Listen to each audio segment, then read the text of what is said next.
খুবই সহজ এবং মজার একটি ডেজার্ট আইটেম। একবার খেলে বারবারই খেতে ইচ্ছে করবে। রমজানে ভাজাভুজি না খেয়ে এরকম একটি ডেজার্ট আইটেম কিন্তু ইফতারিতে রাখতে পারেন।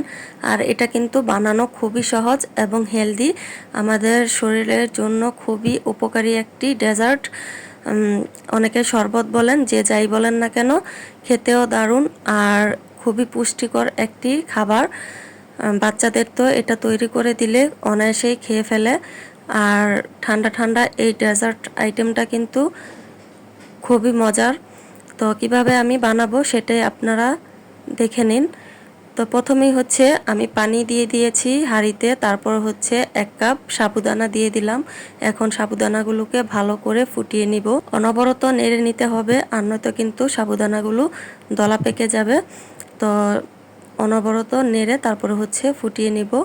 এই তো আমি ফুটিয়ে নেওয়া হয়ে গেলে তারপর হচ্ছে একটি স্ট্রেনারে ছেঁকে নিব। তো তারপরে হচ্ছে আমি কিন্তু ঠান্ডা পানি দিয়ে ভালো করে ধুয়ে এগুলোকে নিয়েছি। আর অবশ্যই ঠান্ডা পানি দিয়ে ধুয়ে নেবেন, আর নয়তো কিন্তু জমাট বেঁধে যাবে।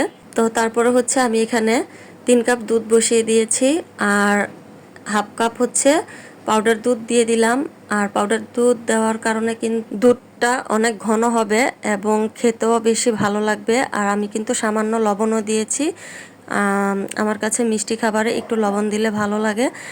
আর হচ্ছে এখন চিনি দিয়ে দিলাম 1 কাপ।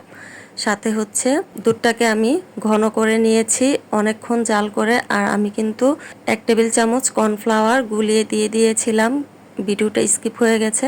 তো আমি এখানে ফল নিয়েছি কালো আঙুর, স্ট্রবেরি, তরমুজ, খেজুর আর হচ্ছে আপেল কুচি। আপনাদের হাতের কাছে যে কোনো ফল থাকলে আপনারা সেটা দিয়েই বানাতে পারবেন।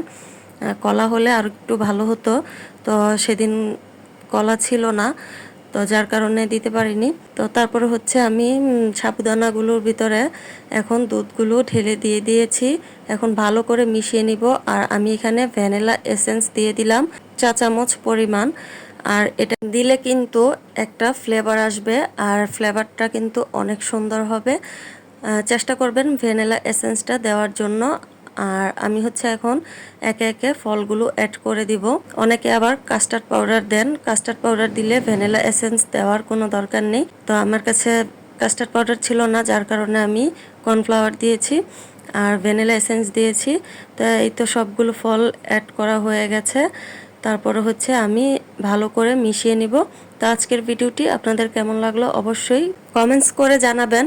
তো আজকের ভিডিওটি এ পর্যন্তই। চলে আসবো আরও একটি নতুন ভিডিও নিয়ে। সে পর্যন্ত ভালো থাকবেন সবাই। আসসালাম।